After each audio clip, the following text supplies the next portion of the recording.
Fala pessoal, hoje eu vim falar sobre o som do violão, como eles são produzidos. E também temos o raio-x, tá? São ondas mecânicas e eletromagnéticas. Mais uma vez eu falo sobre isso.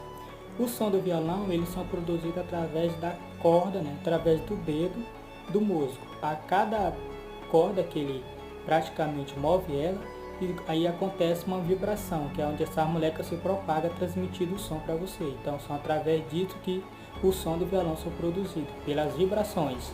Agora temos o raio-x, que é as ondas eletromagnéticas.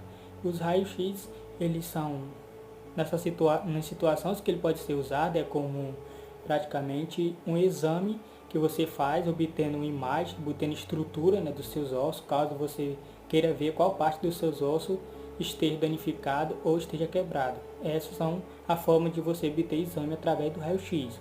Essas são as ondas eletromagnéticas. Tipo de ondas são essas.